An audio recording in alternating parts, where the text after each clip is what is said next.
गुजरात के वडोदरा की महाराजा सयाजीराव यूनिवर्सिटी एक बार फिर विवादों और छात्र संगठनों के प्रदर्शन का केंद्र बन गई है। वडोदरा की एमएस यूनिवर्सिटी में गर्ल्स हॉस्टल की समस्याओं को लेकर एनएसयूआई ने उग्र विरोध प्रदर्शन किया।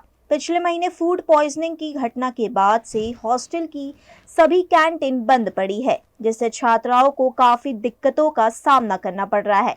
छात्राओं की ओर से कई बार शिकायतें की गई, लेकिन जब कोई सुनवाई नहीं हुई तो एनएसयूआई कार्यकर्ताओं ने वार्डन ऑफिस के बाहर प्रदर्शन किया और वार्डन के नेम प्लेट पर काली स्याही फेंक कर अपना गुस्सा जाहिर किया। आज रोज एनएसयूआई द्वारा चीफ वार्डन ऑफिस पर आવીને વિરોધ પ્રદર્શન કરવામાં આવ્યો। જેવી રીતે ગંભીર સમસ્યા 20 દિવસ અગાઉ જેવી રીતે ગર્લ્સ હોસ્ટેલમાં થઈ હતી ફૂડ પોઈઝનિંગની, તેને 20 દિવસ ઉપર થઈ જવા હોવા છતાં હજુ સુધી કોઈ પણ નવા કોન્ટ્રાક્ટરની નિમણૂક નથી કરી। એ કેમ નથી કરી? એ રાહ જોઈ રહ્યા છે તેમના સગા સંબંધીઓને કોઈને કોન્ટ્રાક્ટ મળી જાય। જ્યારે ગર્લ્સ હોસ્ટેલ હોય તો ત્યાં એટલા બધા ડિલિવરી બોયઝની અત્યારે અવરજવર વધી ગઈ છે કે જે પૂછો નહીં। અને જો ત્યાં કોઈક એવો બનાવ બને તો તેની જવાબદારી કોની? આજ રોજ એનએસયુઆઈ આવેદનપત્ર આપવા માટે ગયું હતું। જયિતા શર્મા જે ગર્લ્સ હોસ્ટેલના ચીફ વોર્ડન છે તેને આપવા માટે, પણ ત્યાં તેમની ગેરહાજરી હતી। અગાઉ પણ અમે રજૂઆત કરી પણ એમનાથી કોઈ યોગ્ય અમને જવાબ આપવામાં નથી આવ્યો।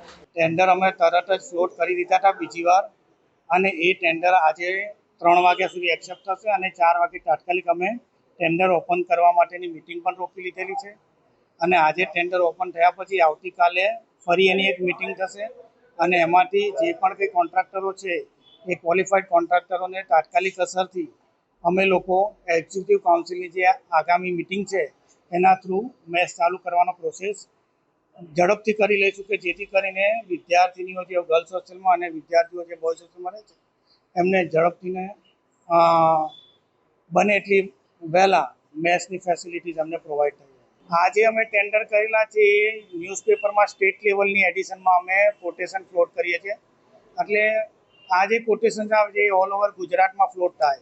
એટલે જે પણ કંઈ એજન્સી કે કોન્ટ્રાક્ટરો ટેન્ડર ભરે છે એ બની શકે આઉટ ઓફ બરોડાના પણ હોઈ શકે। તો એ આપણે જ્યારે ટેન્ડર આજે ઓપન થશે પછી જ ખબર પડશે કે કોન્ટ્રાક્ટર લોકલ બરોડાના છે કે આઉટ ઓફ બરોડાના છે।